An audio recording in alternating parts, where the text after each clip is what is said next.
Harka fuunee abdiidha miiltota eegirraa chaanaalee keenya sabiskiraabii gochuun dagatina kutaan ittaanu yeroon akkasii mukkee qabu immoo mallattoo notifikashinii tuquun dagatina kan wajjin ilaallu tekstiidha. Teksti foontis kana jechuun tekstii irratti wantoota nuun gochuu dandeenyu muraasa isaa wajjin ilaalla jechuudha. Guutummaa guutuutti ilaaluudhaaf attribuutiin tekstii fi foontiidhaaf nu gargaaran hedduudha sababii ta'eef isa kana irruma irra keessa ilaalla jechuudha. Asirraa akkuma isin argitanii heederii tokkoon qaba, heederii tokkoo fi paaraagiraafii tokkoon qaba jechuudha. Paaraagiraafii kana keessatti tekstii akkamittiin akka istaayilii goonudha jechuudha kan wajjin ilaallu. Asuma dhufnee fakkeenyaaf paaraagiraafii kana kalarii irraa kaana kalarii isaa reedii yoo jennee fakkeenyaa fi reedii yeroo goonutti kalariin ammas irratti gurraachi kun gara diimaatti jijjiirama jechuudha. Akkuma argaa jirtan kan kalarii bifa kanaan gochuu dandeenya jechuudha. Kalarii kana nuun goonuuf maalidha? Look and feel website keenya jijjiiruudhaafidha akkaataa namni itti ilaalee miireeffatu jechuudha. Kanaafidha kan inni nu fayyadu. Inni itti aanu maalidha? Foontiidha. Font size. Font jennee asitti font size jenna. Font size jennee immoo fakkeenyaaf 12 pixelii jechuu dandeenya. 12 pixelii yeroo jennu refresh yeroo godhutti ala kana fakkaata jechuudha. Yeroo baay'ee pixelii caalmaa garuu wanti nuuni fayyadamuu nurra jiraatu maalidha? EM dha. EM jechuun fakkeenyaaf tokko EM haala kanaan yoo fayyadamne gaarummaa ni qabaata jechuudha. EM maalidha yoo jenne EM ni kan inni representii godhu default font size browserii keenyaati jechuudha. Fakkeenyaaf inni maalidha? Relative dha jechuudha. Default font size browserii keenyaati jechuudha. By default browseriin hedduun 16 pixeliidha natti fakkaata.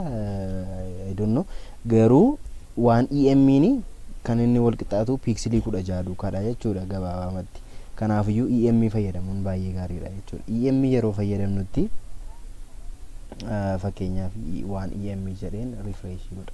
Waan EM jedhee akka kana godhee fakkeenyaaf yeroon tuu godhutti maal ta'a? Dachaasa duraa ta'a jechuudha.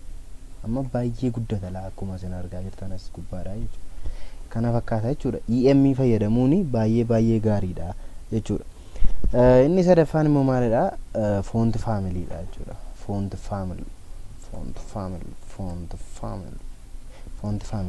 Font family jechuun tekstiin amma tekstiin family jechuun immoo font style garaagaraa ni qabaata.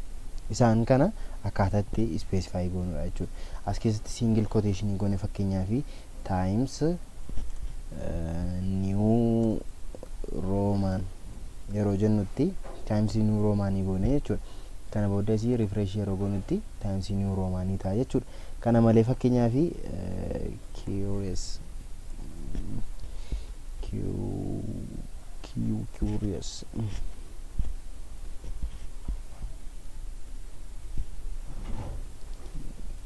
kana yoo goone waan inni fakkaatu argaa jirtu jechuudha. Haala kanaan font family isaa jijjiiruu dandeenya jechuudha. Font family kanaaf immoo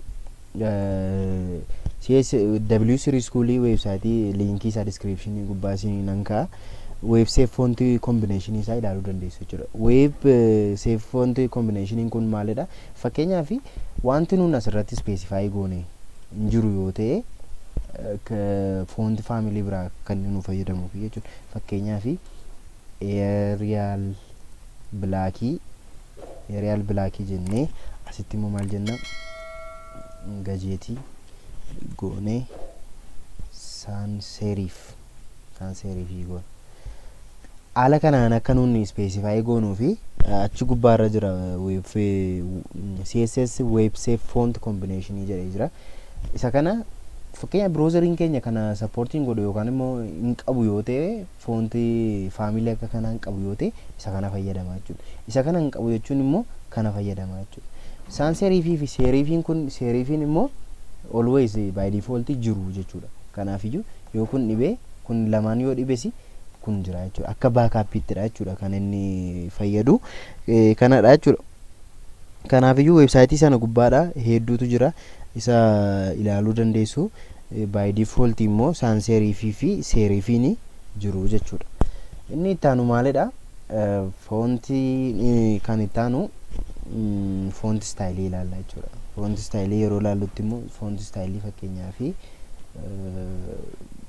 font style style akkaataa taa'umsa tekstii sanaatti jechuudha kan inni define godhu. Amma by default kana fakkaata.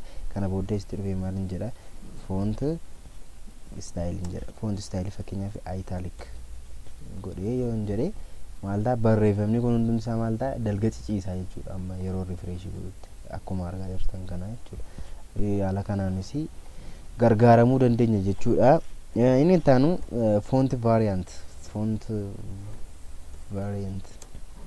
variant irratti immoo fakkeenyaaf tekstiin as gubbaa irratti argitan kun kaapitaaliidha. Jalqabarra inni jiru kun kaapitaalii attaansii smallii fa'aa jira.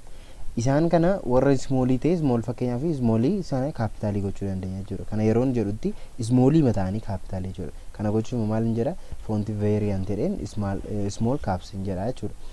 Kana booda yeroo nasii dhufee refresh godhutti akkuma argitanii warri sila smallii turan maal ta'an jechuudha small capitalii ta'an jechuudha. Capitaliidha garuu smallidha. Amma capitaalii inni guddaan amma inni ga'u laala warri kaan amma isaan ga'an laala. Haala kanadha jechuudha. Xumura irratti wanti nuti ilaallu font weightiidha. Font weightiin immoo maalidha? Font weight irratti immoo fakkeenyaaf boldii gochuudhaaf boldii akka inni baay'ee immoo waan itee mul'atu gochuudhaaf immoo bolderis gochuu dandeenya jechuudha. Amma yeroo kana refresh goonutti boldi ta'a jechuudha. Fakkeenyaaf silootuun qabaatiin immoo maal akka ture wajjumaan ilaalla. Fakkeenyaaf istaayilii makan jettu kanan keessaa balleessa. Kana booda jalqaba kana fakkaata ture.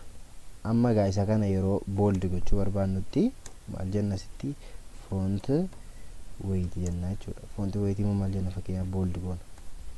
Kana booda yeroo refresh goonutti boldi ta'a jechuudha. Istaayilii kalarii isaa jijjiiruu dandeenya. Font size isaa jijjiiruu dandeenya. Font family isaa jijjiiruu dandeenya. Akkasumas istaayilii isaa variantii weight isaa ilaaluu jijjiiruu dandeenya. Warreen kana guutummaa isaa waliin ilaalleerra jechuudha. Kutaa itti aanu wal argina irra deebiin kun miiltota eekidhaa chaanaalii keenya subscribe gochuun nu bukkee dhaabbachuu hin dagatina. Galatooma.